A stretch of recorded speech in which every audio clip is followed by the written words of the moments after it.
Hello everyone.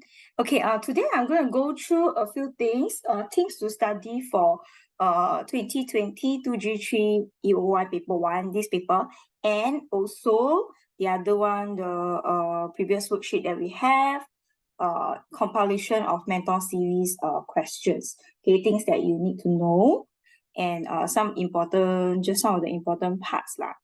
Okay, oops, somebody went off.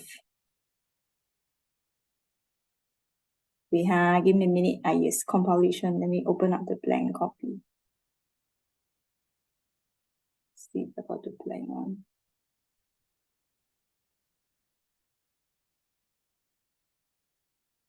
Okay, never mind, I don't have the blank one. Okay, if that's the case, I shall start off my lesson for things to study. Some of the compilation questions over here. Okay, I highlight some of the key important things that common mistake that students always make, right? Firstly, for this question, when you do expansion over here, when you do expansion over here, please remember this is 2n minus 1 whole thing square or 4n plus 1 whole thing square. Okay, for example, so you need to have 4n plus 1 times 4n plus 1, or you can write it as 4n square plus 1 square plus 2, 4n and 1.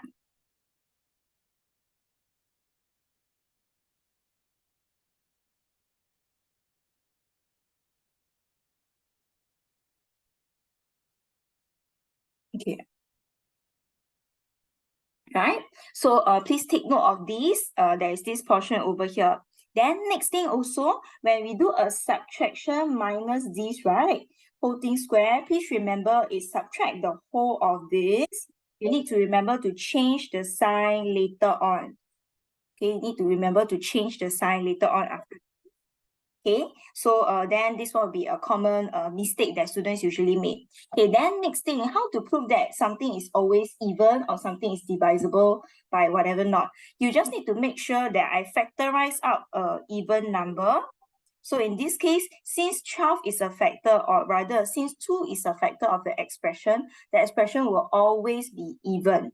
Okay, this question, this part, the explanation is also the same for this part. Okay, where since 5 is a factor, so for the teacher actually factorized out the number 5, right? Mr. Amiru went through this question.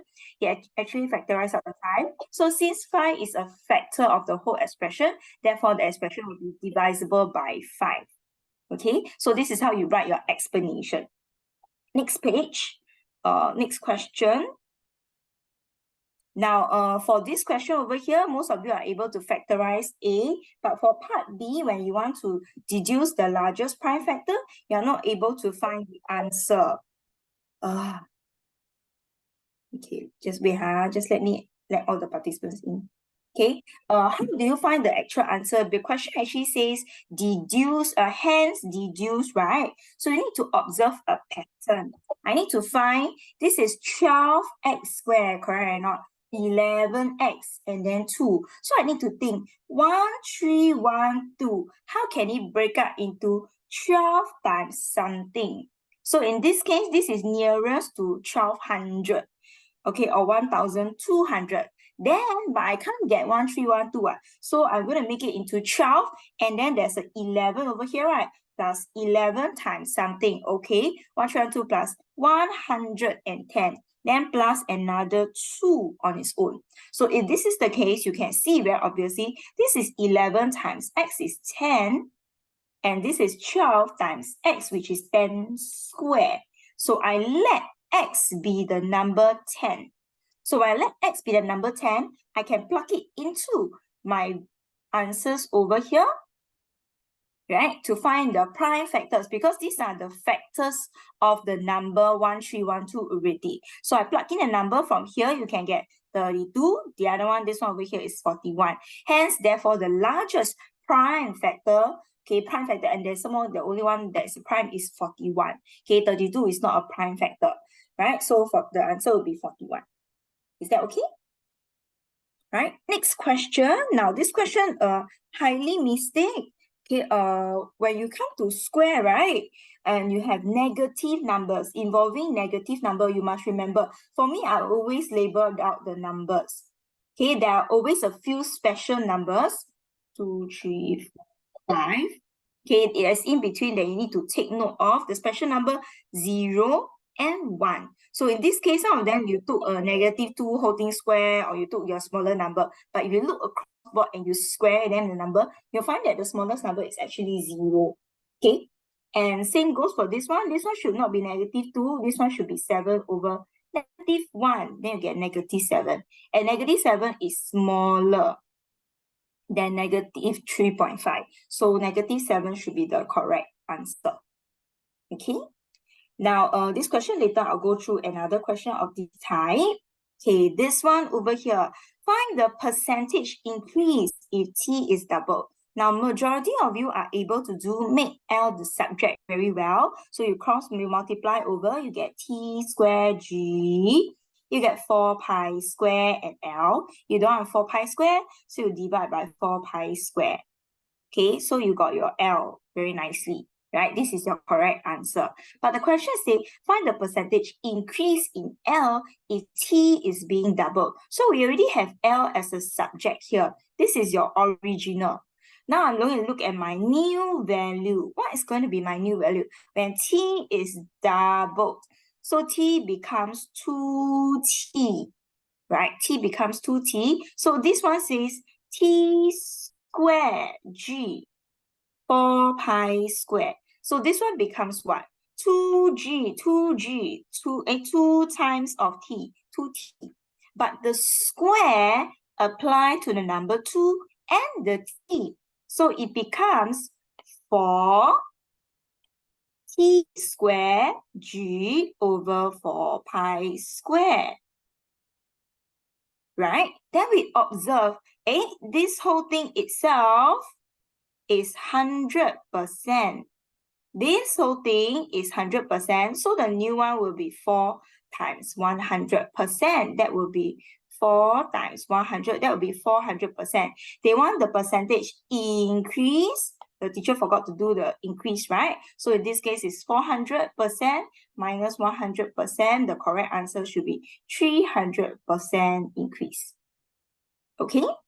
Now, similar to this one, I do go through this question again. Now, P is inversely proportional. What does inversely proportional means? Inversely proportional means K over. Yes, who's the one that got disconnected? Okay, K over. So K over what? K over 2Q square. K over 2Q square itself, you have this. But I know the number is 12, right? But now when Q is being half, so I have Q over 2 itself. Okay, so I write the key things that students with the common mistake that students do. Student wrote this K over 2, then you write K over 2, K like that. Q over 2. No, Q over 2. I think you write Q. You all wrote Q over 2. I don't know how to make mistakes. Okay, I think you all wrote Q over 2, then square, something like that. Then you go and cancel away the 2, then you tell me you need Q square. That is not correct. Because why? This square also need to apply to the number 2 over here. So this one will now become K over 2 Q square, Q over 2 over 4. Don't want the bracket, over 4. Okay, then what is this whole thing? This whole thing, the value itself, if I were to simplify this portion of the value, okay, is actually, this 4 actually goes up to 1 over 4 is actually times 4 itself. So it's actually 4 of the whole of K over 2Q square, where this number is the number 12. Okay, so I just take 4 times 12, which gives me 48. Okay, can? So this question must know how to do. I will repeat again in the next worksheet, okay, for things that we need to study. right? This question, I'll do the next one in the question. Okay, I need to go through this one. Factorization. So common mistakes that student made over here. Factorization by grouping. Yes, you do factorization by grouping. But remember, if I'm factorizing out negative factor, I factorize out a negative factor. This one negative divided by negative become positive. But this sign over here, students always put plus, then it's wrong. So it's actually positive divided by negative. This one become negative. You have to make sure that a minus 3b and a minus 3b are the same number, same sign. Okay, so sometimes if you have one is a minus 3b, the other one is a plus 3b, okay, then wrong already. So you need to make sure both of them are the same sign. Okay, similarly, you notice the teacher repeated, the method series repeated the same question for the same bottom one. If I factorize out a negative, I must make sure I change the sign. So this one become positive. If not, you are not able to get the answer. Okay, so make sure you fully factorize it already, then you can cancel out after that. Okay, this question was exactly I took it with reference from the 2022 paper 1. Okay, later on when you have time or whichever, you must revise your 2022 paper 1. A lot of students don't know how to do this question. We must remember, when we write ratio can be written in terms of a fraction. So the moment if you have a ratio which involves algebra, you need to write it in terms of a fraction. So for this one, this is p plus 5q is 2p minus q, right? So whenever you have this, write it into a fraction. So the moment you get a fraction, things will be very clear to you already. And the other side is 9 over 5. Then when I see this, a fraction equals to another fraction, very simple, straightforward. We do cross multiplication.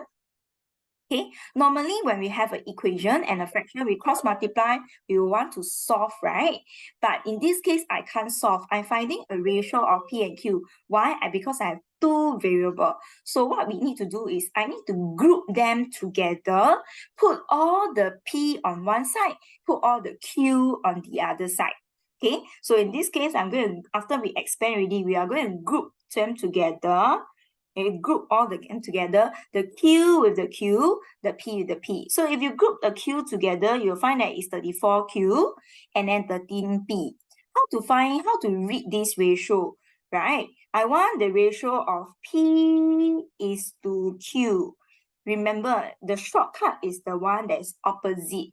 So in this case, Q is how many units? Q is how many units? Q will be 13 units.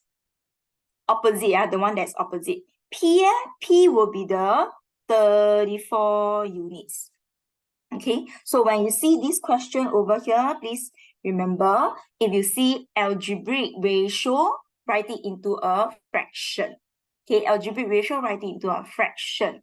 Then after that, cross multiply, then group them together, all the P on one side, all the Q on one side. And remember the shortcut to read the number of units. Q is the one opposite you, P is the other one opposite that. Okay, of course you can write as a fraction and find out the ratio later, but just in case lah, And sometimes you can simplify, okay, the ratio, so remember to simplify the ratio. Okay, so I'm not going to do this question. I should assume you know how to do. Okay, one caution to highlight about this. This one I model after the same question in 2022 paper 1. Okay, I have been repeating myself already 2022 paper 1. This is the third time I repeat. So you better study 2022 paper 1. Okay, during this journey, what is wrong with this tunnel? I have the tunnel over here. This tunnel itself is 432 meters. Give me a minute.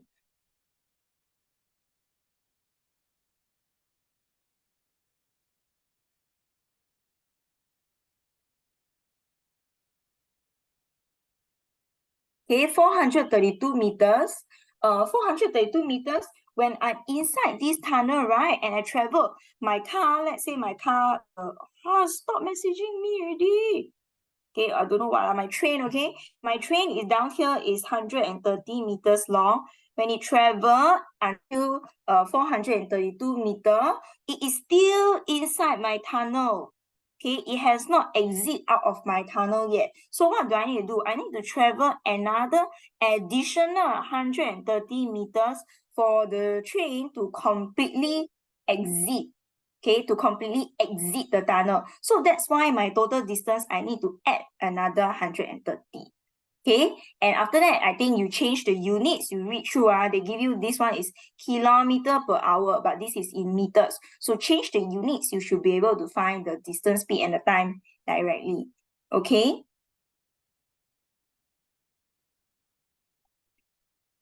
Then next question over here. Okay, this one, I assume you know how to do, but later I'll try to find out if I get time to do the question. But I want to go through the explanation questions. Okay, one of the students' weight is recorded wrongly. The correct range now increases by 5 kg. What do you mean by range? Range is the maximum minus the minimum. If the range increase by 5, that means either the maximum number increase by 5 kg or the minimum decrease by 5 kg. Right?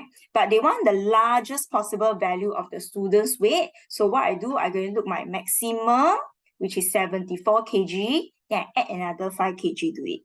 Word of caution, when you do the stem and leaf diagram, always read the key over here. If the key have decimal or is in terms of thousand, okay, or maybe sometimes it's in terms of meters, or sometimes in terms of millions, or whichever, right? So when you write your answer, you must remember to read the key and follow accordingly. If they have decimal, okay, then you put the decimal. If they put in terms of 100, then you make sure your answer you write with the hundreds itself, okay? So please take note. Next one, now comparison, comparing data.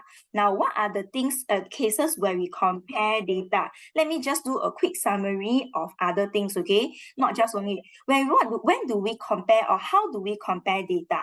First things first, to compare data, the best things that we need to use is usually mean, number one, followed by the second best, median, followed by the third best, really no choice, or which depending on the situation, then I use my mode. The best one is use the mean. That's the most accurate. But there is a particular case that you cannot use the mean. Anyone know? When is the case that I should not use my mean to compare average performance? Anyone know? Yes, thank you very much. There is an outlier, okay? So when there is an outlier itself, I cannot use the mean to compare, because the outlier will greatly increase or greatly decrease my mean.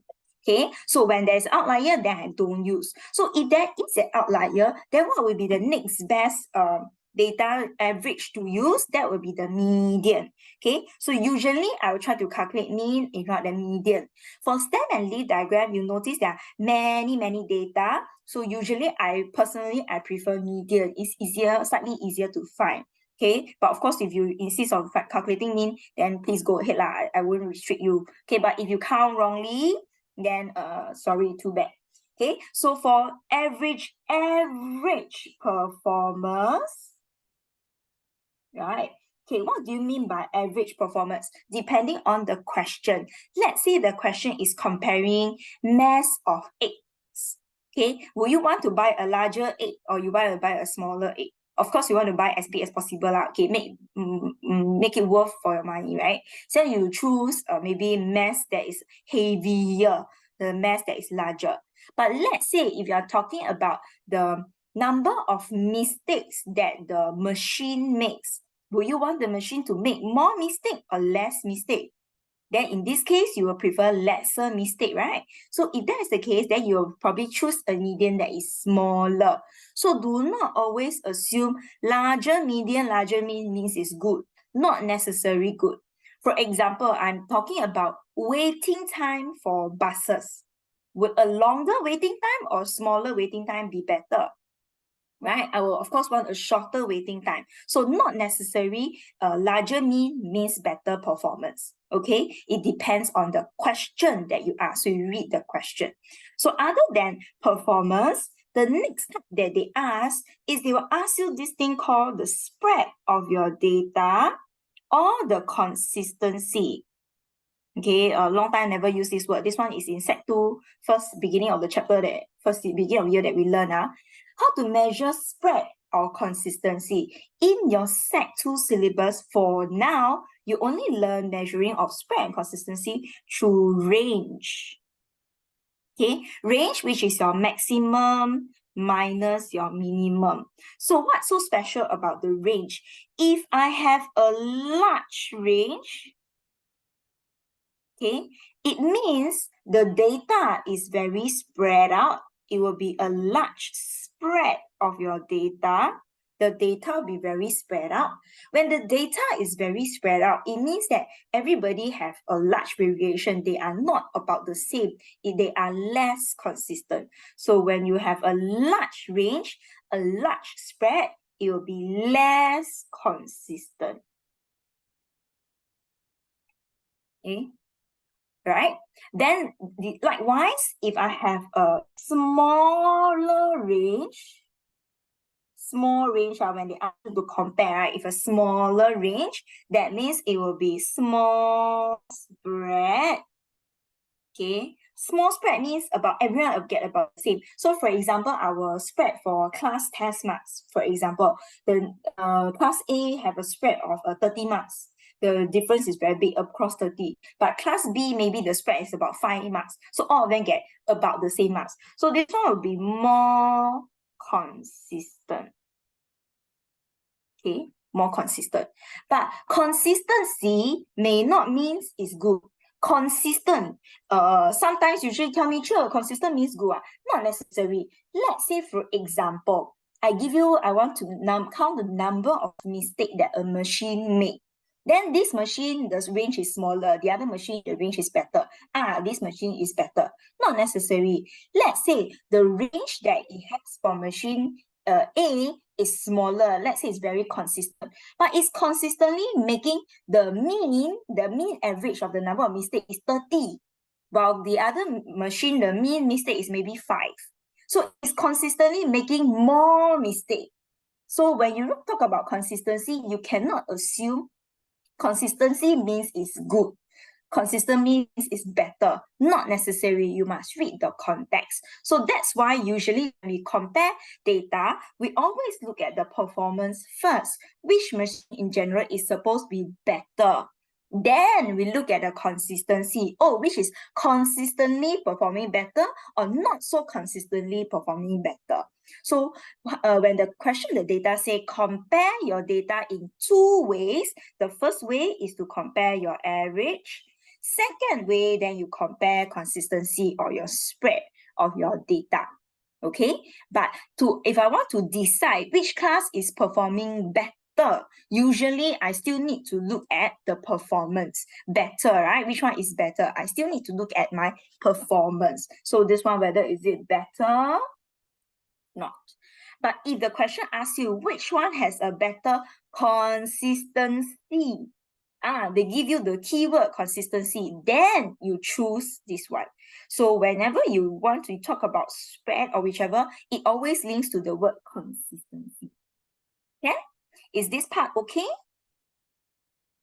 Right? If you're okay, can you give me a thumbs up for this portion, or if you still blur, then you give me a cross, then I can go through this part in detail for you again.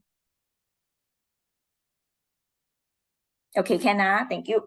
Okay, then I'll continue. Next question. Okay, next important question.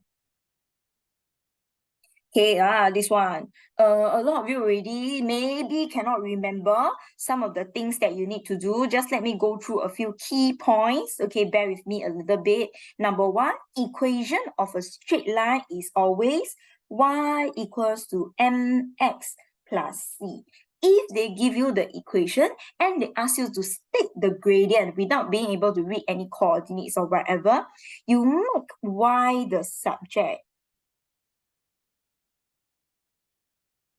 and then rearrange it in the form y equals to mx plus c, where your n will be your gradient. What is the c? C is the y-intercept. Okay, y-intercept, right? So then the next few things to take note, when you have the x-intercept, or rather it cuts the x-axis. Can anyone tell me when it x-intercept cut x-axis, what happened? Y is 0. Thank you very much. So y is equals to 0. You sub y equals 0, you find x. There is one word that is important to take note. If the question say coordinates, okay, if the question say coordinates itself, find the coordinates of the x-intercept. If they say coordinates, then you must give me bracket x and y number. Find the x value, the y is 0. But if they never say coordinate, they just say find the x-intercept, then you just give me the number. That number is the solution. Okay, that number will be the x-intercept itself, right? Similarly, next one, if I were to find y-intercept, y-intercept, it means cut the y-axis, where actually this one is my y-intercept, right? I sub x equals to 0, I find y. And again, if the question asks you for coordinates, then you give them the coordinates where x is 0, y is something. But if they never ask you for coordinate, they ask you to find the y-intercept, you just give that y equal to what number, only a number, not coordinates. So this one, only the coordinate with the brackets only appear for the when it says coordinates itself. Is that clear? Okay, so these are some of few things to remember. Next few things to remember, there are 3 types of straight line in general. The slanted one, when it's a slanted, is always y equals to mx plus c, cuts 2 line axes, right? X and y axis. The next one, what is the equation for horizontal line? Anyone remember? Horizontal line. What's the equation for horizontal line? Tomorrow take exam, today nobody know. Sure not? What's the equation for horizontal line? Horizontal flat line. Okay, never mind. Y equals to a number. I'm sure you all know, right? You all just want to talk to me, is it? Are you paying attention? Hello? Okay, can. All right. So when it's horizontal line, is y equals to something. It cut only the y-axis at that particular number. Similarly, if it's a vertical line, when will they ask you vertical line? When you ask for line of symmetry for the quadratic curve or whichever, right? So vertical line always cut the x-axis. So this will be x equal to a number. Some of you during your WA3, you minus marks, right? You write the line of symmetry only just a number without the equation. So please remember you write the x inside. I'm telling it to you now, Lincoln. Don't say I never teach you. Okay, so take note, these are the general 3 types of questions. Then I think Mr. Amiru went through this one already. Most of you look like you can do, so I'm not going to waste too much time. I just highlight a little bit on shortest distance. Shortest distance from the O to AB. How am I going to find shortest distance from O to AB? One of the way to find the shortest distance, I must remember, is to take area of triangle, half times base times height. So I need to know what is the length of AB, the base. Look at this length here. This length is 3 unit. This length is 4 unit. What is the length for AB? The length for AB is Pythagoras theorem. 3 square plus 4 square, which gives you 5. Right? And I already found, yes, my area of triangle is 6 units. So area, to find the shortest distance, area of triangle equals to half times base times height. Who's the one with the mic on? Can you switch off your mic, please? Yeah. Okay, so area of the triangle, we already found it to be 6. So area of triangle is 6. Okay, and in this case, now it's half times a new base, the base that I want to use to find the height. So the base will be the 5. And then the perpendicular height will be this one, h. So this one is my base is 5.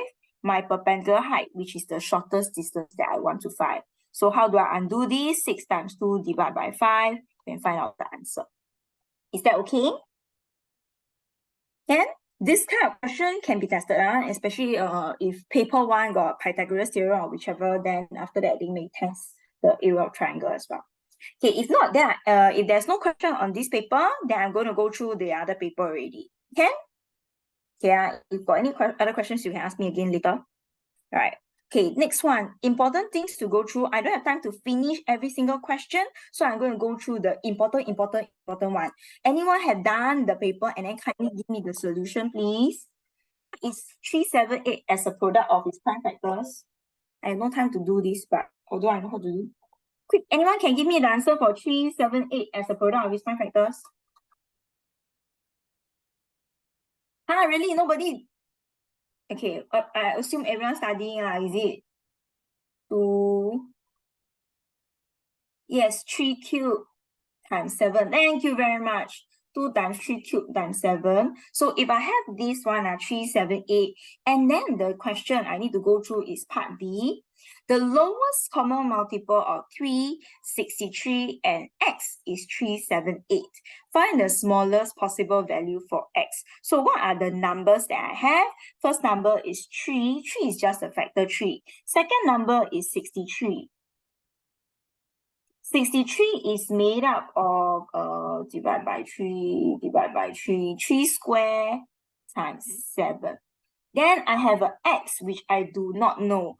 And then the LCM for it is 378. 378 is given by 2 times 3 cubed times 7. What are the smallest possible value for x itself? You notice 3 and 3 squared, 3, but there is a 2. So in this case, where did this 2 come from? The 2 must be coming from x. So x must have a factor 2. Next, 3 to the power 1, 3 to the power 2. But this is 3 to the power 3. Where did 3 to the power 3 come from? That means x must have a factor 3 cubed. Then last but not least, 7. 7 already down here. I don't need to multiply something extra. So what is the value of x? X will be 2 times 3 cubed. Then this number will be 54. Is this okay? Can? Sure, for smallest possible value, isn't it HCF? No. They tell you the LCM is 37. You don't always assume smallest possible value. They ask you what is the smallest possible value? X. X is one of the 3 number. So it's not highest common factor. Not highest common factor. It's one of the 3 number. Okay. Yeah, not necessarily smallest possible means must be highest common factor, although commonly is repeated like that. Next one, find the smallest positive integer value of n if 378 is a perfect cube. So if 378 times something, 378 is 2, 3 cubed, 7. Which are the ones that is already a perfect cube? The one that's already a perfect cube, this is already a perfect cube. What is not a perfect cube? The 2 over here is not a perfect cube. So I need a 2. This is power 1. I need another 2 square. 7, power 1. I need another 7 square. But the question never say leave in index notation. They want integer value. So I need to calculate out what is this integer value. Then this number 196 for us. Is that okay? Next one, math scale. Just go through a little bit because I think some of you already forgotten. Okay, scale is on the form 1:n. When I have a form 1:n, right, it means both sides must have the same units. Okay, so commonly you have mat is to actual. You write 3 cm is to 1.2 kilometer, right? But they want it 1:n means I must make these the same units. So let me simplify this first. This is 1 cm, 0.4 kilometer, right? 1.2 divided by 3, 0.4. Yes. Then from kilometer, I'm going to change this to cm to make them the same unit. So I times from kilometer to meter times 1000 to cm times another 100. So I need to times 5, 0, 1, 2, 3, 4, 5. Answer 4, 1, 2, 3, 4 cm. But when I write the final ratio, I drop off the cm. 1:4. Okay? Can? Right? But of course, this I will not use this for the rest. I can use the 3 cm is to 1.2 kilometer. Okay, for my next part. But the question here say they want in meters. So am I still going to keep it as kilometer? Cannot already. I need to change this to meters. So if I have this is 1 cm is to 0.4 kilometer. 1 kilometer change to cm, I times 1000. Right, that gives me 400 meters. So always check units first. Always check the units. Always make it the same correct units first. Then you get your 27.5 cm. Then you get your answer. Okay, they want the distance in meters, not kilometers.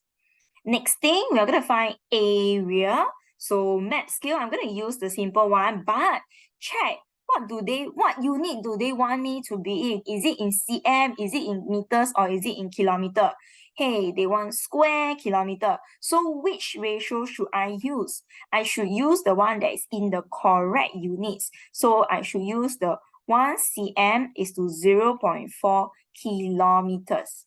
Now, my HOD have flagged out. He saying he want to see people write this word, area. Then 1 square, cm square, 0.4 square kilometer square. The last time my HOD mentioned, he want particularly area. He say it should not be just like that without the word area. If not, we will not know it's an area scale. Okay, so for convert from length to area, we need to square everything. You get 1 cm square. 0.4 square will give you 0.16 kilometer square. Then the actual area is 23. That is under the actual. Then I work out my answer. I can get my answer. And all right. So just a word of caution, sidetrack a little bit, do something else to remember, okay? Other concepts. To change from length to area, what do? We square it. Okay. But what happens if I give you the area ratio and I want you to change it back to the length ratio? From length to area, I square it. If I want to undo it, I want to change from area to length, I need to take square root. Yes, I need to take square root. So some of the questions, special types of question, whichever, they can give you 1 cm. Okay, maybe I don't put 1 cm. I put 3 cm square is to 48 kilometers square. Then they ask you, find the math scale. Okay, the question say find the math scale. Then you'll be looking at, got ratio already, what? Okay, what am I going to do? No, this is the math scale means it's in the form 1 is to something, but it's for length. This one is for area. So what we need to do, we need to take square root. Then you notice that, hey, if I square root 3, square root 48, it's not a nice number to square root. So what should we usually do first? Even if there is decimal place or whichever, we always make it 1 is to something first. So that at least one side, the number 1, you square root, you still get back 1. Then the decimal will be only on the other side. So 48 divided by 3, you realize that, oh, this is actually 16 kilometer square. Then I take square root for this, it will become 1, square root of 1 is still 1 cm, no more square already, undo it already. Then square root of 16 is 4 kilometers.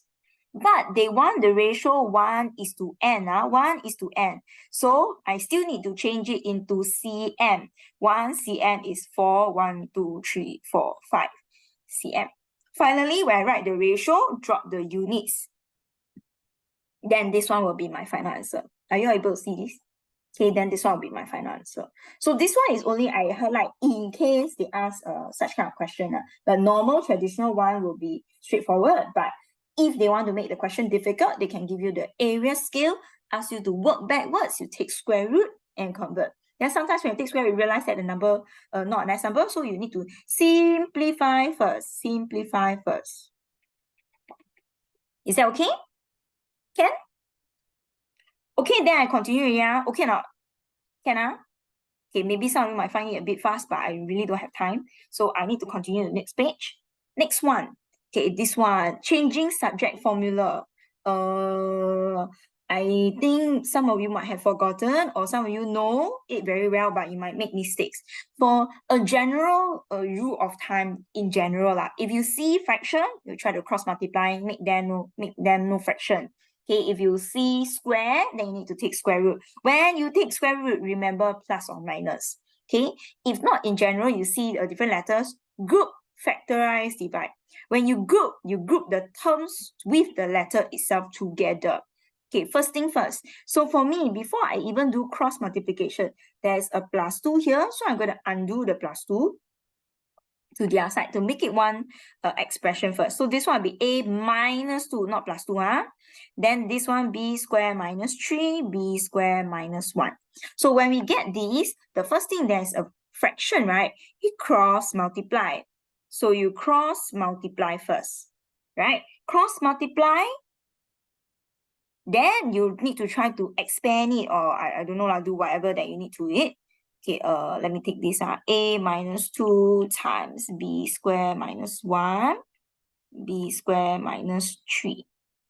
Okay, let us expand this. This one will be ab square minus a minus 2b square, negative times negative, plus 2b square minus 3. Okay, question say make b the subject, but unfortunately this one is b square. So we are going to group the terms with b square first before we attack b.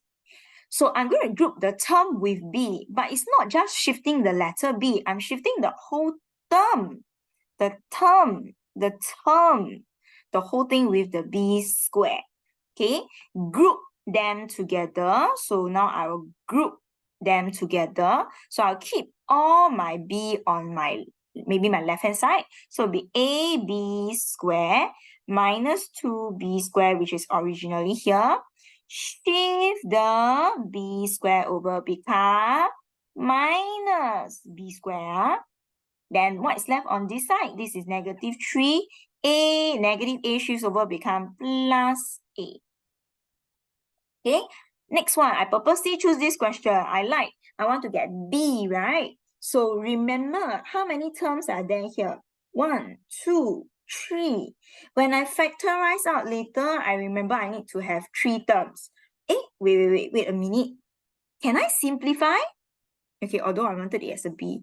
You notice I can actually simplify this, right? Okay, but never mind. Let me just do it first. Let me factorize out b square.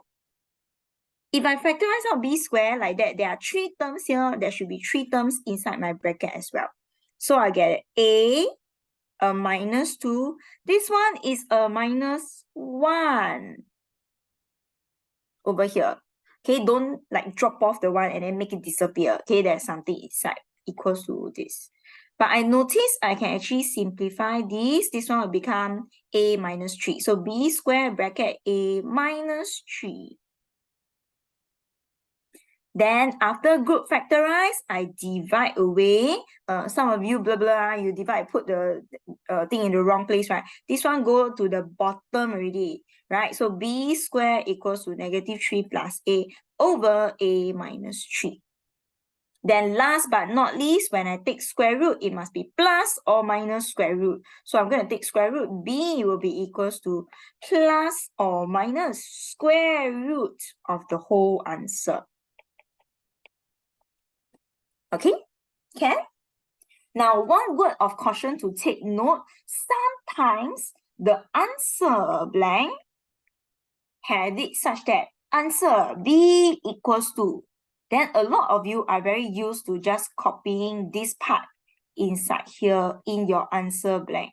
But look carefully. Sometimes the teacher give you answer just like that blank. If that's the case and you only write these, this one will be wrong. What is missing? You need to write on your own. B equals to. It's supposed to be the whole thing is the answer. So you cannot just only blindly. So when you fill in your answers in your answer blank, you look carefully what is printed on your answer blank. Is that okay? Right? So these are the basic of the basic skills. Hopefully the similar type question will come out for this. Okay. Still the same type of question. Please go back and study.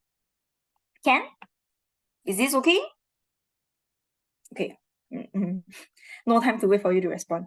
Next part, this one. Now, some teachers, they like to include fraction and to scare people, but actually it's not that scary. First thing we know, if I have square, this means I repeat it.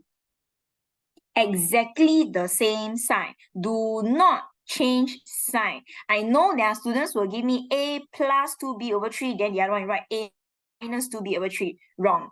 Okay, please don't change sign. This means repeated exactly the same 2 times. So you can have method a plus 2b over 3 times a plus 2b over 3. It's not that scary. It can be done. Just use your calculator. A times a squared. A times 2 over 2b over 3. The a goes to the numerator, not the denominator. So the a only appear once. So this is 2ab over 3. The 3 does not get a. Then plus this one multiply 2ab over 3. And this one multiply over here 2 over 3 times 2 over 3. It will not stay as 2 over 3. It will become 4 over 9b squared. Okay, so please remember this portion. This will be 4 over 9. Then now, we do not leave this as the answer. We need to simplify this. This one, use your calculator. 2 over 3 plus 2 over 3. I know some of you will try to do mentally or whatever. Okay, please do not do that. You will get 4 over 3. For algebra, do not write in improper fraction, write in mixed, do not write in mixed number, write in improper fraction. So in this case, this will be a squared plus 4 over 3 AB plus 4 over 9B squared. Okay. There's a second method, method number 2. Method number 2 is, what can you do? You can use A squared plus B squared plus 2 times A times B. So this is 2b over 3 whole thing square a, this one 2b over 3. Then you get a square plus, remember if you do this, 2 over 3 need to square. So it becomes 4 over 9 b squared. Then this one over here, this again, this one, the 2 only appear one time to the numerator. 2a times 2b. So it becomes 4ab. But the denominator is just 3. There is no 6 or whatever, it doesn't change, right? The 2 is in the numerator. It only multiplies to the numerator. Then this one will be your answer. Okay? This kind of question generally 2 marks. If you cannot get the simplification, at least you do the expansion, then you get at least 1 mark for your working. Can? Next thing, this one I must highlight again. Actually, didn't want to do this question, but there are people who cancel and cancel. You cannot cancel anything, any or how. You need to factorize. You cannot anyhow cancel the thing. You individual terms, you need to factorize them into individual brackets. Then you can cancel out the whole factor, the whole bracket itself. So for our first numerator on top, x cubed minus 4x, what is the common factor?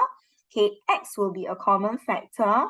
I'm left with x squared minus 4.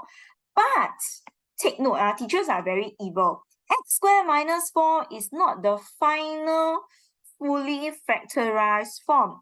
What is x squared minus 4? 4 can be changed to x squared minus 2 squared. Then this one, this is a squared minus b squared. It will be changed into... There are some people who give me a minus b whole thing square. This is wrong. Okay, a square minus b square is not this. It's not whole thing square. Don't have the bracket whole thing square, right? It's made up into a plus b, a minus b. Please, if you are not really sure, look at it carefully and study it again to make sure you get the correct version of it. Can? So this one over here will become x plus 2, not 4, 2, then x minus 2. So for me, I'll change this directly into, I'm not going to put it like that. I'm going to change this into x plus 2, x minus 2. Okay, I do the side working over here for the teacher to see. Then next one, denominator 3x minus 6 have common factor. Factorize out the 3x minus 2. You notice, can cancel, but later we write down the cancellation. Oh no, I hardly do cancellation. I write down later. Division. So now we're going to change the division to multiplication, right? So change the division and multiplication. We flip the fraction at the back. So this is just 9x. This is whole thing x plus 2. For me, I prefer to put it in a bracket, the whole thing. So I do not cancel individual x with x or number with number. It's the whole bracket that I cancel out. So in this case, now that I use my pencil to cancel, if not, sometimes my teacher can say, I cancel away everything, then look like there's no working, and then they don't give me marks. Okay, so to be safe, I use my pencil and cancel. Okay, this one on top, 1 below, I cancel away. X plus 2, 1 on top, 1 below, I cancel away. 9 and 3, cancel. So left 3, this one. Okay, then after I multiply numerator with numerator, everything cancel away. Left. Then denominator got nothing left already. No more denominator. Final answer 3x. Just like that. Is this okay? This one, especially this one, okay? Take note, this is the trap. This part over here, this one is the trap, okay? This one here, the trap. Okay, please take note, right? Okay, if that's the case, you're okay with it, and then no complaints, then I'm going to continue with it. Next one, factorize these completely. How are we going to do this? Okay, usually, I cannot say always the case. Usually, when we see 4 terms, we'll try to do grouping. I'll do my first group. I'll put 4a squared b with my 28a squared c. Personally, I like to do side working. Then the other group will be negative 9b plus 63c. Right, let's factorize our common factor for a squared. Any more to have? So this will be left with b minus 7c. Now, if I get b minus 7c here, I must make sure I get b minus 7c on the other side as well. Let's try. If I were to factorize out a positive 3, I'm left with negative, not 3, 9, 9, right? I'm left with negative b plus 7c. Notice the sign over here are not the same. So if that's the case, I need to change these to minus. Then this one will become plus, this one will become minus. So when I write my answer, even if it's a plus, okay, just tell you all a bad habit that you all sometimes will write. You all write 9 b negative b plus 7c sometimes, right? This is actually wrong because you never put a plus sign here. Then the teacher cannot give you mark. So you must remember to check to include your sign, okay, inside your working. So then if not for me, I already changed it to a minus. So now I'm going to change it to minus and I change the sign over here. So the minus 9 minus positive b minus c. So remember, you factorize out negative number, you must change the sign. Okay, then now I get b minus 7c. Who's the one? Oh, okay. Then the other part, what is left remaining? A square minus 9. So 4a square minus 9. Then you happily think that, okay, done, settled. No, there is a trap waiting for you. Anyone can identify where is the part that I still need to factorize? Anyone can identify where is the bracket that there's something still I still need to do? Anyone can identify? Or too shy? No, I cannot see. Really? Here, right? Do you notice? I really don't know. 4a square minus 9. Yes, thank you, Dion. Okay, so this 4a square minus 9, remember just now I say the trap, right? This one was x square minus 4, right? There was a trap here, right? So remember, take note, 4a square minus 9, 4 is actually 2 square, a square, 3 square. Again, please do not tell me that this is 2a minus 3 whole thing square. Couldn't tell me like that. Wrong. No, this one has no brackets at all.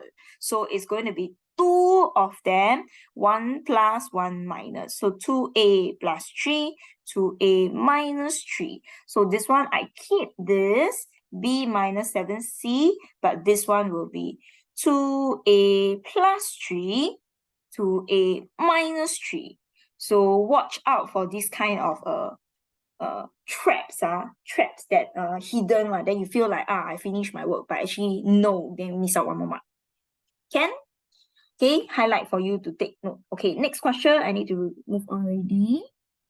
Simultaneous equation. I purposely pick a question where usually you can do normal ones, but when you look at fraction, then you like don't know how to do. Okay, for me, I don't like to deal with fractions. So I will try to get rid of fraction.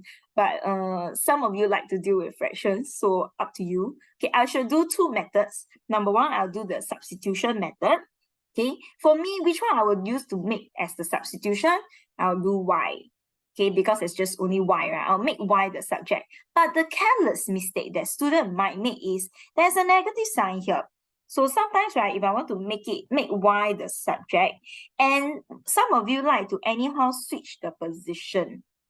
And when you switch the position, you forgot that there is a negative sign over there, right? Then you get your wrong answer. So what I need to do is, okay, some of you will do it this way, right? Negative 3, you bring over, and sometimes you forget to change sign some more. Okay, plus 46. Then it went on to sub. But actually, this is negative y, no? It's not positive y, right? So it should be y equals to change the sign. So this is now positive 3 over 2x minus 46. Okay, minus 46. Alternatively, some of you might do it the other way around. You just shift the y over here, then move the 46 over, also can. So if I have these already, this is from equation number 1, right? Then I will sub this into equation number 2. Actually, the working is just that it's with fraction, but the working is the same. So when I sub into equation number 2, the moment I see y, 4x plus 3, the moment I see y, I replaced it by this whole thing. Let me copy, finish my equation first, 19 over 2. So I plug this in, this one will be 3 over 2x minus 46. Then some of you do your expansion, you trust your mental sum and then you do it wrongly. Please, this is 3 times 3 over 2, not 3. This is not the same as this. It's not equal to It's not, it does not appear this way, okay? So some of you will do this. If not, please, exam no time to do such kind of mental sum. Use calculator. 3 times 3 over 2 gives you 9 over 2x. 3 times 46, negative 138. Then the rest, use your calculator. It's just a number, So it's 4 plus 9 over 2. Use improper fraction for algebra. 17 over 2x. It's just a number. Bring this over, so become negative 19 over 2 plus 138. Let me work out. Negative 19 over 2 plus 138. And this gives me 257 over 2.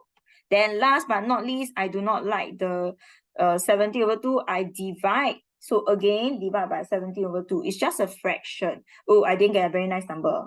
I got x equals to 15, 2 over 17. Yee. Okay, but who knows? Maybe it's going to be the correct answer. Okay, the teacher can purposely give you such kind of question that make you doubt yourself whether is it correct or not. But this is not the final answer. After I found the x, what do I need to do? I need to plug it back into my equation over here to check and find my answers, all right? So I need to find out what is y. So I plug it there. Y equals to 3 over 2 times whatever this value is. Yeah, I'm curious, is this the correct answer? Any of you do the question already manage to get the same answer as me? Anyone? No, no answer. Oh, jialat. What happen if I do wrongly? Okay, then I don't know. Okay, I just show you my method. Okay, then you're going to calculate what this answer is. Can? Right? So this is the method for substitution. Just to take note, if you do substitution, make sure you do your whatever sign, right? And make sure you take note of the sign, you change the sign and whatever not correctly. Can? Okay, so something to take note. Then you just substitute. It's just fraction. Use your calculator to calculate your answer. Okay. Alternatively, but personally, I don't like to do algebra this way. I like to make everything no fraction. Okay, I like to remove everything in fraction. Is Aloysius or Shaoxing or whoever that's around now? Anyone did the answers for this? Do you get the same answer as me or not? No, no, nobody do or no time to do. For me, right, I don't like to do I don't like to do fraction. So I'm going to multiply everything to get rid of fraction. I'm going to times 2, times 2, times 2. 3x minus 2y, 46 times 2, 92. Then the other one, this one I'm going to times 2, times 2, times 2. 8x plus 6y negative 90. Then I'll try to make something the same. So in this case, this is quite obvious. This one is easy. I'll try to make this the same. So I'll times 3, times 3, times 3 to make it become 9x minus 6y. 92 times 3, 276. Then this is 8x, 6y, negative 90. So since these two are different sign for the y, the sign is for the variable that you are making it the same, right? If you are making x the same, then the sign should be here, right? So DSA, different sign we add, same sign we subtract. So in this case, the sign for the y variable is different. So I'm going to add them together. I get 17x is equals to 276 minus 19, 257. Then x equals to, still ugly number, 15, 2 over 17. Aha, I get the same x value I got using substitution just now. Then now the problem is I need to sub this back into any of the equation here to find what's the value of y. So for example, I have 3 times 15, 2 over 17 minus 2y equals to 92. Then you're going to find out the value for your y. Is that all right? Okay, so 2 different methods, one about substitution, one for elimination. All right, up to you. Next question, you notice I repeat this question again. I'm not sure whether you'll come out or not, but the teacher gave clue. Study 2022 paper 1. The teacher gave clue. So what I said just now previously for the mentor series question, when you deal with algebraic fraction, right, write it down, algebraic ratio, write it down in terms of a fraction. I think I copied the same question. Yeah. Then after that, you go and do your cross multiplication and whichever. I went through this one just now already. Okay, oops, sorry. Uh-oh, how do I? Yeah. Oh, okay. Okay. Sorry, my screen, something happened to my screen. Okay, I'm not going to go through that one. I'm going to go through the next one. This one. Y is inversely proportional. Just now somebody asked me, what is directly proportional? Directly proportional is y equals to k times something. If it's inversely proportional, y k over something. Okay, the method is the same. Given that y is inversely proportional to 2q squared, read the context. Sometimes it's cube, sometimes it's square root, sometimes it's square. Okay, but they may type it out in words. They may not give you the algebraic, the mathematical formula itself, shape itself. So you need to read the words and interpret. Cube, square root, square, right? Some people, you read the square root, you only read the square, then you forget the root, then you go and square it. No, it's square root. Read, finish the question. So this one, y inversely proportional k over 2q squared. Take note, this q square, this square is only for the letter q. 2 is a standalone, a number on its own. So you leave the 2 on its own. So if I were to further write this, I can split this out into k. 2 times q whole thing square. Why do I need to tell you to do it this way? Because later on, when we talk about the change in q, it's only q that has a change. It's not the number 2. The number 2 no change to the number 2. Q is q on its own. Now, I'm going to find the new value. They say equals to particular value is 12, right? So 12 equals to k over 2q squared. I'm going to find the new value when q is half. So y equals to k over 2 times a new q squared. Split it up into this portion like that. Now they say q is half. So q over 2. Q over 2. Then we apply the square to both the numerator and the denominator. They are numbers, right? So equals to k over 2 times q squared over a number 4. Then you'll be thinking, what is this 4? What to do with this 4 or whichever, right? No, this 4 is in the denominator of a denominator. It's actually 1 over 1 over 4. What is 1 over 1 over 4 in your calculator? 1 divided by 1 over 4 will give you 4. So this itself, right, is actually 4 times k over 2q squared. This 4 has gone to the numerator. Then now we check 8. This whole thing is the number 12. This whole thing is the number 12. So the answer will be 4 times 12, 48. Have you gotten your answer? Sometimes they may ask percentage change or whichever, like one of the other questions inside the mentor series compiled as well. Okay, so you can go and read through the other questions. If not, this is in my remedial algebra revision, topical revision, part B, part B and part C. I think part B, yeah. So it's in one of the questions itself. So please go and study. Okay, no time already. Next question. Similar figures, something to go through some of the important factors. For similar figures, there's this thing called a scale factor. Scale factor. Anyone remember what's a scale factor? How to find scale factor? The original one over the bigger one or smaller one, I think. the other way around. But at least you know it's something like that. But the other way around, it's not original over, it's image over original. So luckily you answer. You not there no. Exam must flip is their image over original. So if usually enlargement is from what? Small. Okay, can, no problem. I am recording the lesson, so you can watch it later. For enlargement is small become big. So for your enlargement scale factor, you take big divide by small. For reduction is big becomes small. So for reduction factor will be small over big.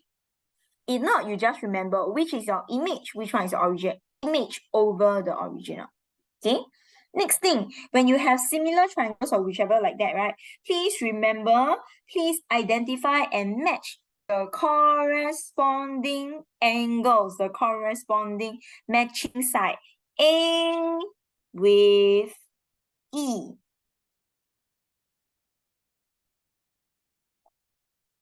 B with D. And last but not least, C with C. Okay, so if I were you, I may draw the triangle into another bigger triangle. Same direction, like that. And what are the matching sides? 2.6 BC, A, B, C, E, D, C. BC with DC, 5.2. Then DE is with AB, DE is with AB. So this is DE. This is 4.8. Right? Then we have our matching, different matching pairs. Find the length of AB. So to find AB, in this case, I just take the ratio small over big, then small over big. Then this one should be clear enough lah, huh? I think you can do. Right? So AB over 4.8, then 2.6 over 5.2. Then you work out, cross multiply or whichever, and then you work out your answers. Is that okay? Can? But just a word of caution, I picked this question because sometimes we need to do the part on the explain why it's parallel, right? But I must sidetrack a little bit. Sometimes the teacher give the type of question where it's like that, where it's this kind. Okay? And why are they similar? Okay, for example, I put X, Y, Z with X, P, Q, for example. Then they ask you, they give you this one is 3, this is 6. They give you this one is 5. They ask you find what is 215. 3. They give you this one is also not correct. We are 9. Okay, for example. Then they give you this one is 5. They ask you find PY. Okay, when you have this kind of question, remember, it's a small triangle with the whole of the large triangle. The measurement that you need to use will be this whole side. If they ask you to find what is PY, this whole thing is PY plus 5. Then you need to form an equation. So do not just find PY on its own. PY is not part of the similar triangle. Okay, so what will this kind of answers will look like? You take the small over the bigger one, 3 over 9, equals to the smaller one, which is 5. 5 over the bigger one, which is PY plus 5. So please remember, don't just put PY here. Then you go and cross multiply or whichever solve for the figure, the answer. Is this okay? Okay, please take note, this one. Okay, but why I like to choose this question? They ask me, why is it true that the line AB must be parallel to ED? So you can actually see AB and ED. Yes, they look parallel. But why is that so? Which of the angle property can be related to explaining parallel lines? We have letter F, letter Z, letter U. Not sure if you still remember. Anyone remember what is letter F, the property? Look like no one remember. What's letter F? You all know or not? Never mind. Now you know. Corresponding angles on parallel lines. Or maybe you already half it already, right? What about letter Z?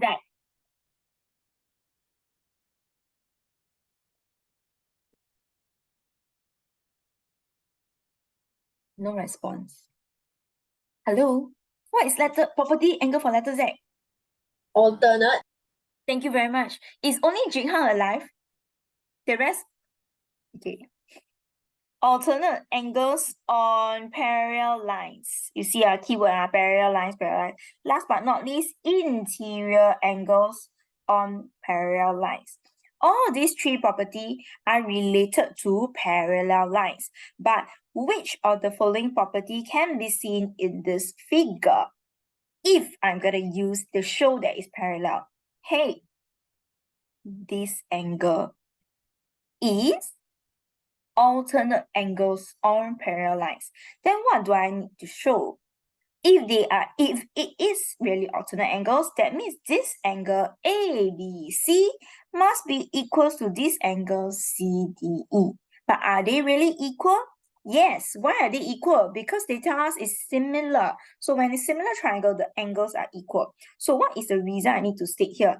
Since angle ABC equal to angle CDE, then this part you need to spell it out. They want to give the reason clearly. By alternate angles on parallel lines,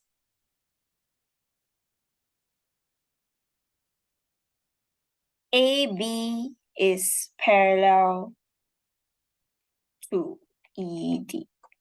Is this okay? If this is okay, please give me a thumbs up. I don't know whether are you still alive? Are you still alive? Okay, can. One person only. The rest lah. Okay, can. Still alive. Got people alive. Okay, can. Next question. I think some people don't know. I don't know what happened to you already. Okay, I can't entertain all of you. Next question. Trigonometry. This one. Who get it wrong? And you give me square root or whichever. You're going to do corrections for 3 times. I'm going to make you write for 3 times. Okay. Show that triangle ABC is a right angle triangle. ABC. Then I need the measurements of triangle ABC. ABC got 16, 12, and 20. Please don't give me square roots. Okay? Please don't give me square root. And please don't start directly with the Pythagoras theorem. We need to split it up into 2 parts. So first, let's begin with the longer side.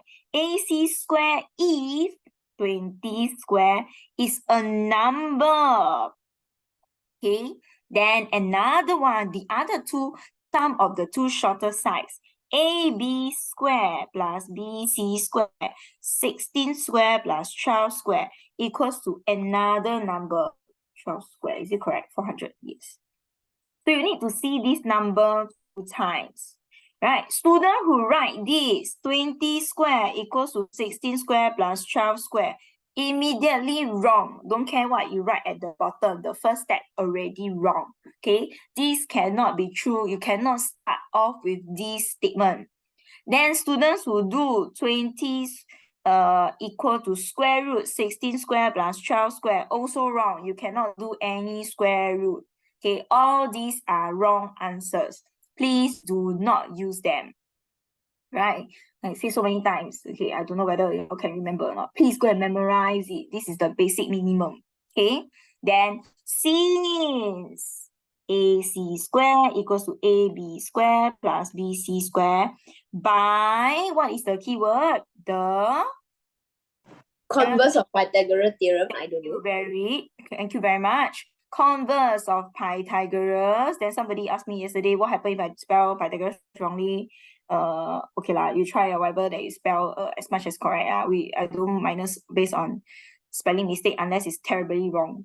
Okay, triangle ABC is a right angle triangle. Now take note of the question. If the question asks you to show that angle ABC is 90 degrees instead, you also need to write this statement. Then you add on, therefore angle ABC is 90 degrees. Please don't give me shortcut. Directly ABC is 90 degrees. That is not true. It is because this is a right angle triangle and ABC happen to be the right angle for that triangle. That's why it's 90 degrees. Okay, you still need to write this as part of your package. Can? This mark only comes if this is correct. So even you write the second part fully correct, but your working on top is wrong, or you write any square root or whatever is wrong, your whole 2 marks will be gone. Okay, so you don't come and ask me for marks or whichever.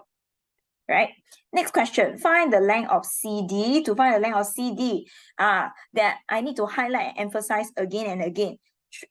Triangle ACD is not a right angle triangle. Cannot use for Pythagoras theorem.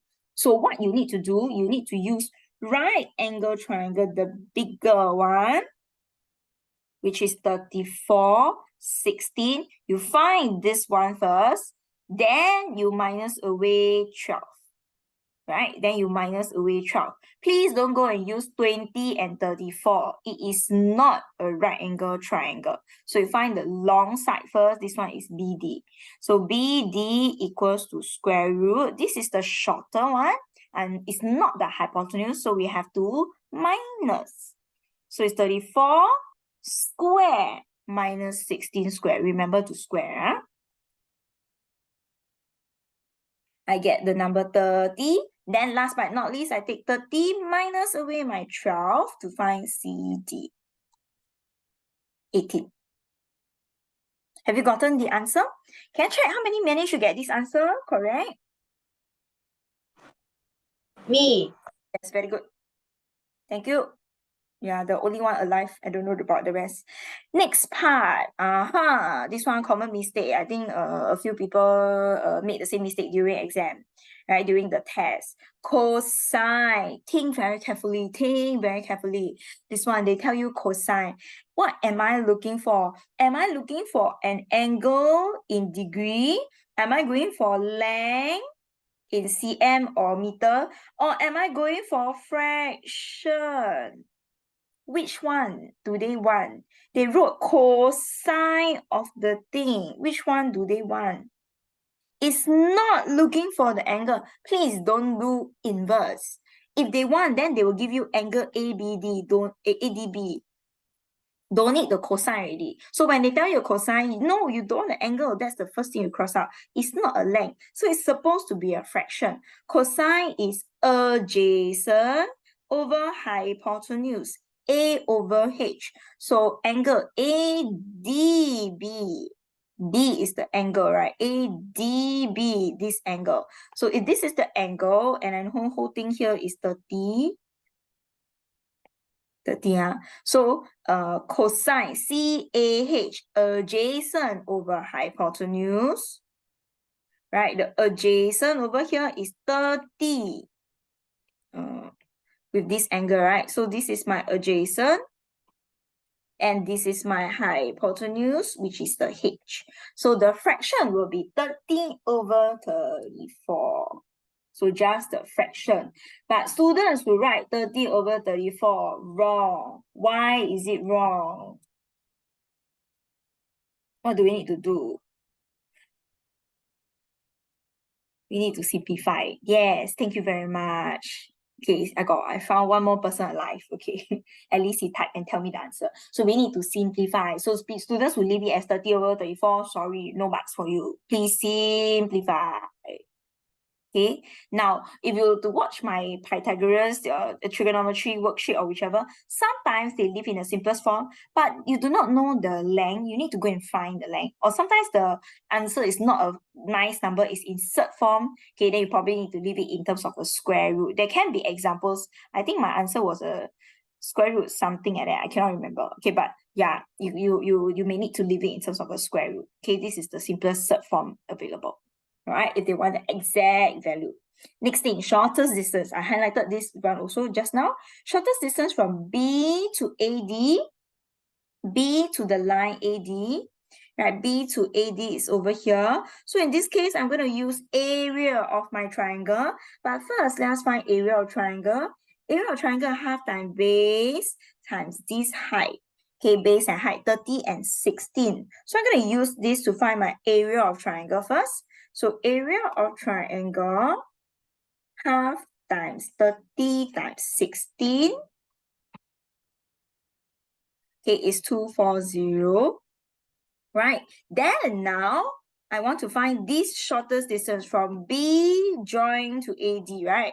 This one will be now my base and the height. So this one will be my H. My base will be the number 34. Half times H times 34. So my area, which is 240, is equals to half times my new base, which is 34, times the H, the new base.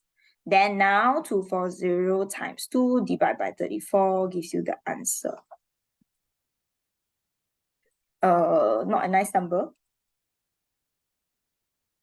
Let me leave it. If it's not a nice number, since it's talking about distance I can leave it in terms of 3 feet. But I kiasu, so I write the exact value in terms of a cm. But if you really write in feet for length distances, I think it's okay lah, huh? cm. Okay.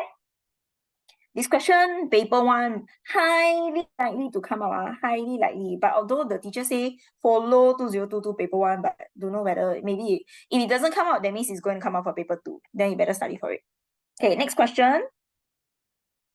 Stem and leaf diagram. I purposely choose this question. Do you know, anyone know and can see why I choose this question? Cannot see why I choose this question. Why did I choose this question? Because I want to test, did you read the key? This key is 111.3 is a decimal. So, right, so I purposely want to test whether do you read the key or not, right? Now, a group A of students took part in the selection race for 100 meter.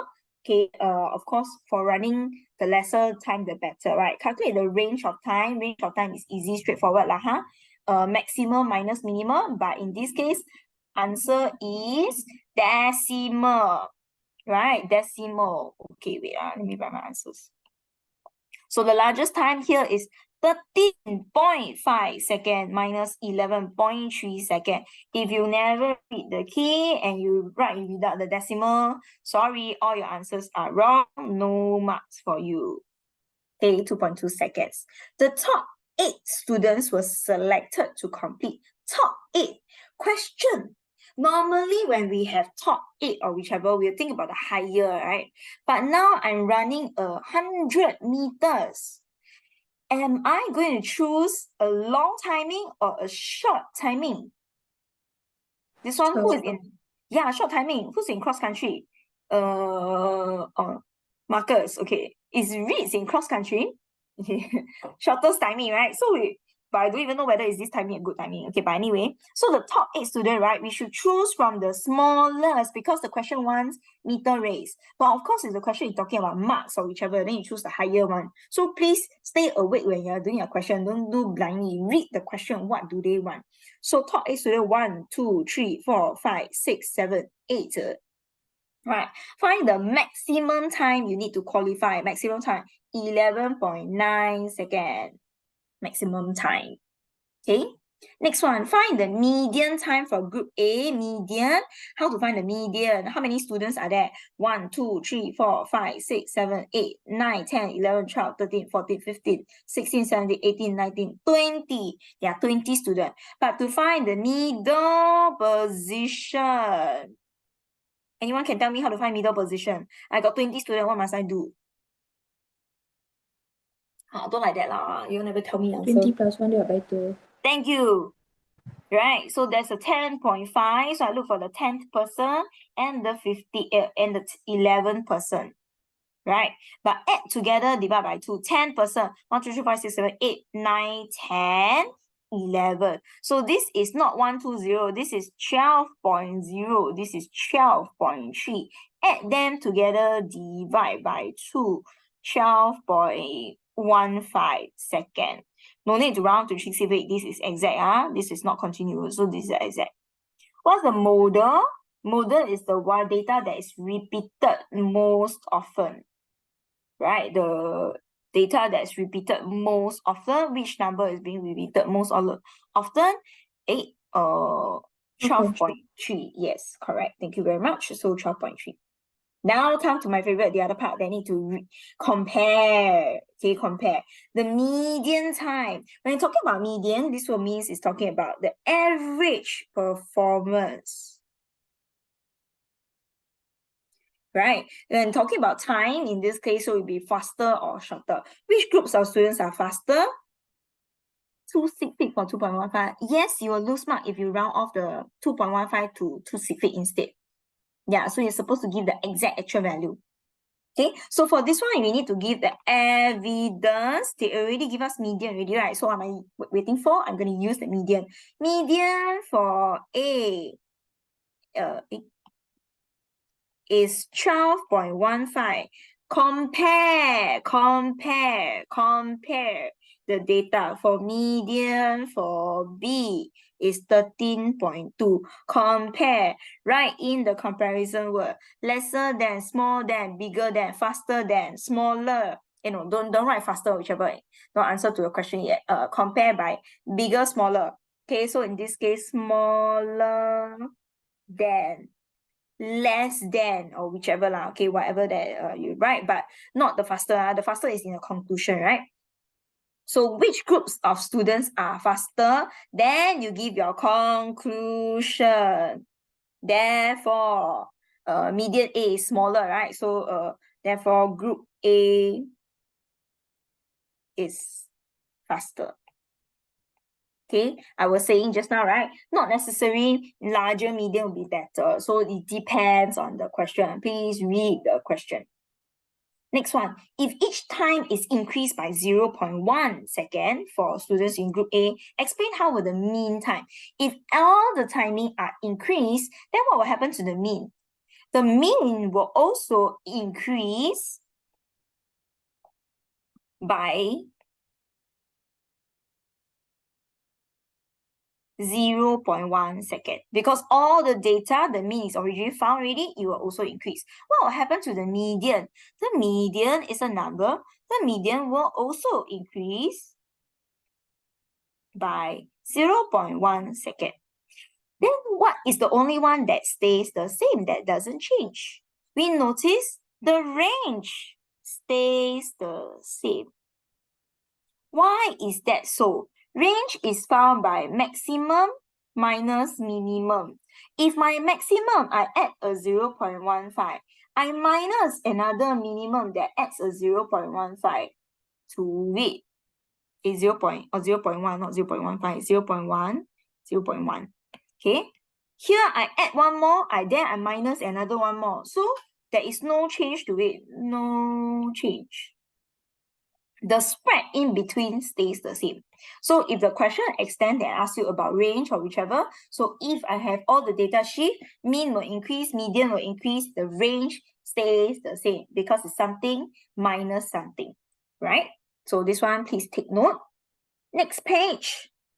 This one, I already gave out the topical revision for this. If in case you cannot remember, please go and study. Okay, this one is a favorite. Either it will come out in paper 1, if not, it will come out in paper 2, right? For this kind of question, state the largest possible value of P if the modal weight is in the interval. So if this is my interval, this is my modal weight. That means the frequency in this interval cannot be more than 12, cannot be equal to 12 as well. If not, it will also be a modal interval. So in this case, P, the maximum largest possible value, P, 11. Okay, this one most of you can do, right? Now comes the next favorite question that some of you might have forgotten how to do. Find the largest possible value P if the median lies in this interval. The median lies in this interval. That means from here, I need to take out one person to be my middleman. Either I take out my first person, If I take out my first person, on his left-hand side, there is 6. But on the right-hand side, there are so many people. Hey, cannot. Okay? Oh, it should not be largest possible value. Wait, can I change this question? Is it the largest possible value? It should be the smallest possible value. Okay, sorry, I think I need to change this question. I suspect this question here should be the smallest possible value. Okay, never mind, let me find out my answers here first. But in this case, right, my P, okay, this question should be the smallest possible value. Yeah, it should not be largest possible. If I put P is 100, the median will definitely be inside this interval. So I should change this question. It should not be largest possible. It should be the smallest. Okay, later I explain to you why. Okay, but anyway, if I'll take out the P is not from the first person, that means I need to find the middleman from the last person. So if I'll take out the last person, there are 6, P, 12, 5, and 2. I take out one person from the last man. Then here is left with P minus 1. Then there's another 6 more people here. Okay, then this one here got 12, 5, and 2. Right? Then my left-hand side equals to my right-hand side. So this will be P 6 minus 1, P plus 5 equal to 14 plus 5, 19. Then P will be equals to 19 minus 5. Answer is 40. Okay? Somebody. Okay. Can? So this question over here, I think it should not be largest. It should be smallest possible value of P. Okay. If not, I can put 100. The median will definitely be inside the interval, right? So just to take note. Okay, can, but the workings works this way. Find the estimated value of P if the estimated mean is this one. How to find this? To find an estimated mean, why is it called estimated? Number 1, find the mid value. Find the number in the middle. There are people who don't know how to find the number in the middle, okay? You take 30 plus 40, divide by 2. Please press equal sign or put bracket and whichever and then divide by 2. Answer 35, 45. Do not assume it's 35, 45, 55, so on and so forth. Sometimes they can change the interval to a larger number. So keep an open eye, okay? Do with common sense and do with your eyes open. Right? Then now, if I were to find my mean, I need to take my mid value, multiply to 6, 35 times 6, 45 times P, 55 times 12. Okay, multiply this together. Let me take 35 times 6 will be 210. 45 times P, 45 P. 55 times 12, 660. 65 times 5, 325. 75 times 2, 150. Okay, so I need to add this up. So my total summation, 210, 45P, 660, 325, 150. Divide by what? Divide by what? Divide by my total frequency. Some people tell me 1, 2, 3, 4, 5, divide by 5. No, not correct. It's not divided by 5. It's divided by my total frequency. What would be my total frequency? 6 plus P plus 12 plus 5 plus 2. 6 plus P plus 12 plus 5 plus 2. So 6 plus 12 plus 5 plus 2 gives me 25 plus P. So this whole thing is over 25 plus P equal to this number. But I do not like to work with mixed number. So I'm going to change it to improper fraction. So how do I press improper fraction? 1 over 3. 157 over 3. Then last but not least, you go and cross multiply and then you solve the equation. Can I skip this portion, the remaining? Can you go and do your cross multiplication and whichever on your own? Is this okay? Can Okay, so I'm going to skip this part. Then you go and solve for the value of P. Can? Okay, but this kind of question, very traditional, will appear. Next question, this one. I noticed that a couple of papers have something similar that tests about cone from a circle to a cone. Okay, so certain things to take note. If I were to convert this into a cone, it will look like that, right? Something like that, like the witch hat, right? There are things I need you to take note, right? The radius over here is actually the slant height. So this portion is 6 cm. This slant height is 6 cm. Okay, then the arc length here, the half of the circumference, the arc length here is actually this one, this circumference, okay? And this circumference have a radius. So this arc length over here, the red one, red arc length. So in order to find the radius or whichever, right, of the, and you find the R with radius, okay? The arc length over here is equals to the circumference of base of cone.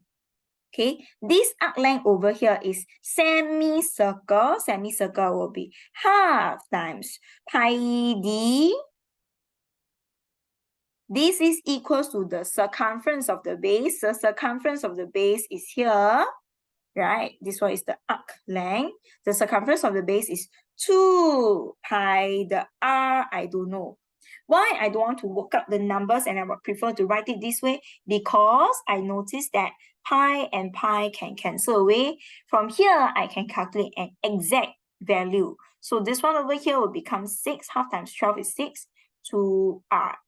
Divide by 2, r is equals to 3. Exact. Sometimes the question can say, show that r equals to 3 cm. If they ask you to show that r, please don't go and plug it in and then tell me that they are equal. No, you do the exact same working. Just make sure you get your answer r equals to 3. Is this okay? Then to find the curved surface area of cone, curved surface area of cone is given by pi r l. Pi r is 3. What is the L? What is the slant height? What is the slant height? The slant height is 6. Then you probably be thinking, sure, they never give me answer.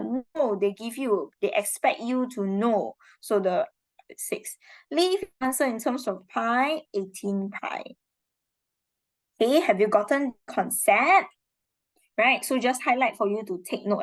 Last question for the day. Oh, I need to rush off for the other remedial. Okay, last question of the day. Polygon, let me repeat again.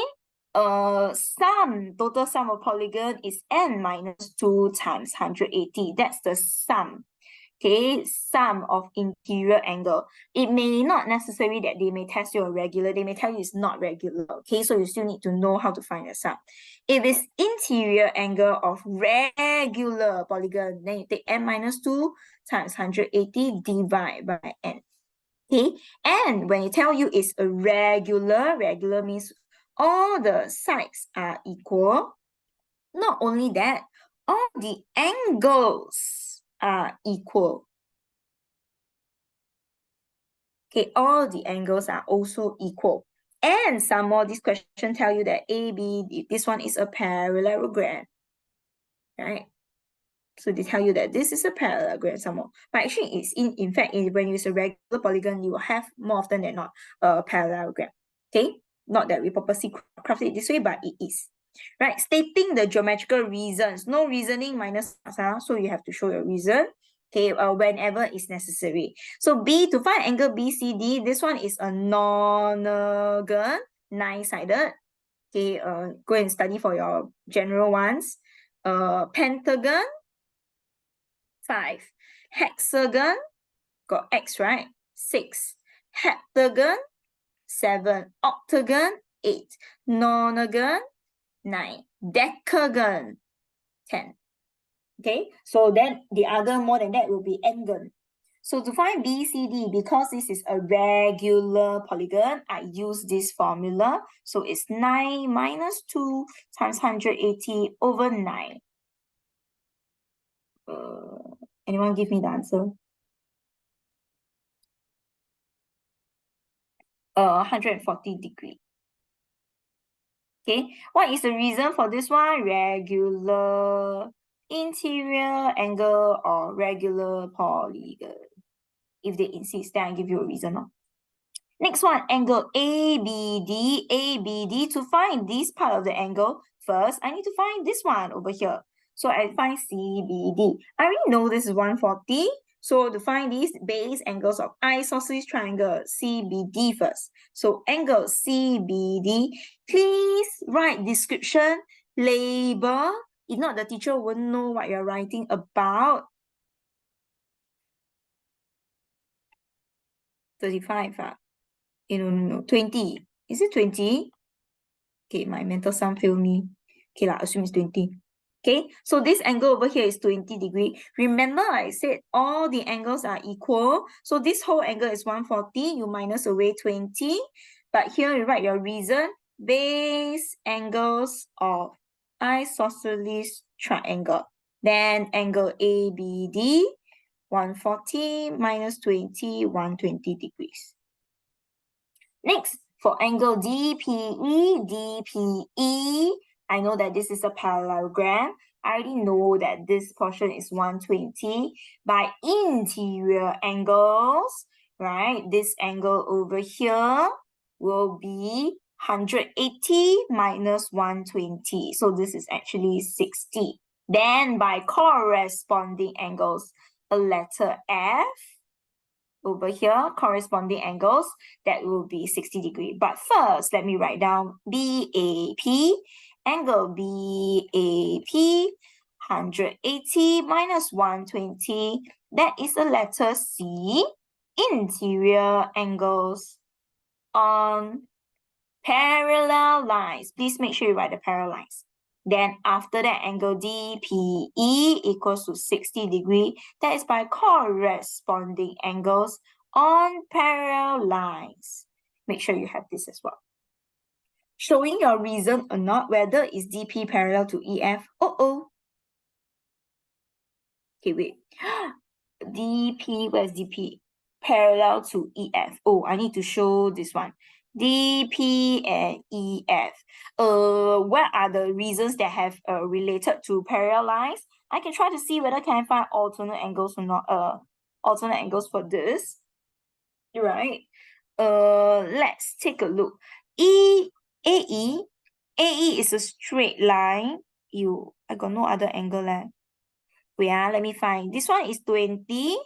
This one is 120. How much is this? Let's find this angle. Let's find this angle. PDE. What's PDE? PDE will be, the whole angle is 140, right?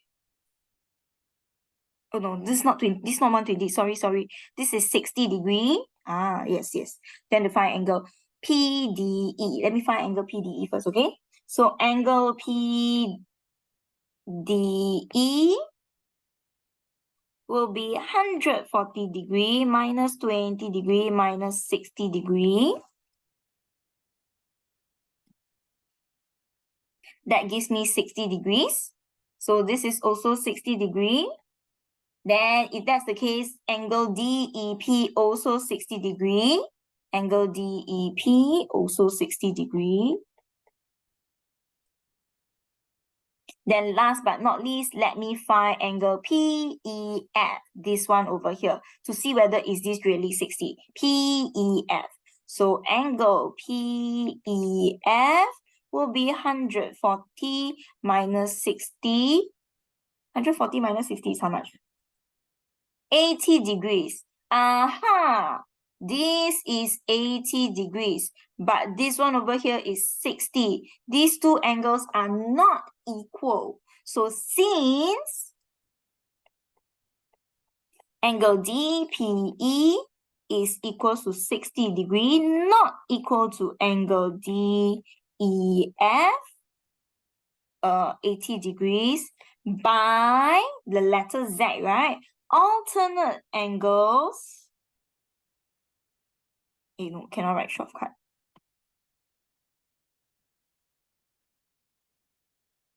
On parallel lines,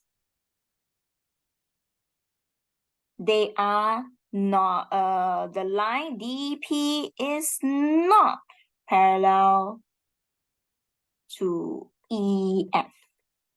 Okay, have you gotten the answer? All right, so that's all for today. Right, if you have other questions or whichever, you can send me your question and then try to reply you as much as possible. Right, if not, then please do study 2022 paper 1. Check out all the algebra concepts. Then if you're still weak in topical areas, so please go and find the topical worksheets that's on Google Classroom. Right. If you have no other questions, then you can go off already. Thank you very much for attending my lesson. Bye-bye. Bye-bye. Bye. Paper 1 for pyramid and sphere, usually pyramid, sphere, cone, and sphere supposed to be in paper 2. Right? Paper 1 usually involve an area, for example, trapezium, parallelogram. Formula, all the same formula sheet is the formula page is the same for all the different papers for Brian. Okay, can? Wait, so we do we need to memorize the formula sheet for paper 1? Probably some, not all.